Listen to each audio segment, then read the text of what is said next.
Welcome to today's video, where we're going to explore the world of virtual environments in Python. Are you tired of dealing with version conflicts or compatibility issues when working on different projects? Do you want to create isolated environments for your Python applications without affecting the system-wide installation? Well, you're in luck because that's exactly what we'll be covering today. In this video, we'll take a closer look at creating virtual environments using an older Python version.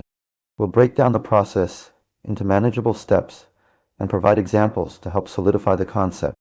Whether you're a seasoned developer or just starting out with Python, this video is designed to give you a clear understanding of how to work with virtual environments.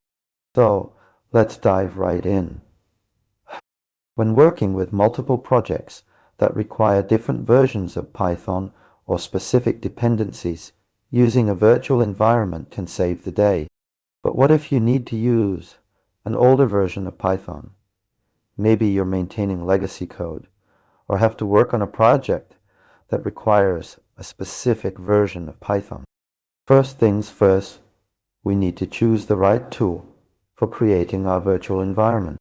There are several options available, including virtualenv, conda, and pyvenv. For this example, let's use virtualenv. Once you've installed virtualenv, create a new directory for your project and navigate into it using your terminal or command prompt. Next, run the following command to create a new virtual environment Python virtualenv myenv, replace myenv with whatever name you choose. This will create a new folder in your project directory containing the isolated Python environment.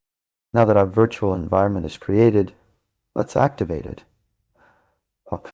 On Unix or Mac OS systems, use the command source myenv activate, while on Windows, use myenv scripts activate.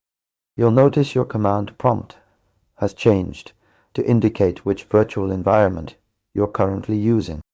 With our virtual environment activated, we can now install specific versions of Python and dependencies required for our project. We can use pip to install packages and manage dependencies within this isolated environment. When you're done working on your project, don't forget to deactivate the virtual environment using deactivate.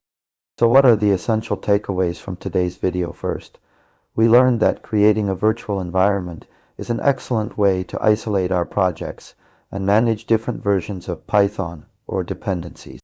We also discussed how to choose the right tool for creating our virtual environment, including virtualenv, conda, and pyvenv.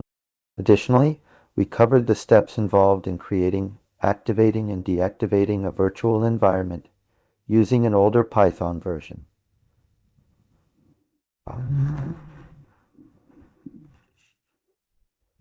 And that's it. I hope this video helped you understand how to create a virtual environment with an older Python version. If you have any questions or need further clarification on any of the concepts discussed today, please don't hesitate to ask in the comments below. Don't forget to like and subscribe for more content related to programming, software development, and tech-related topics.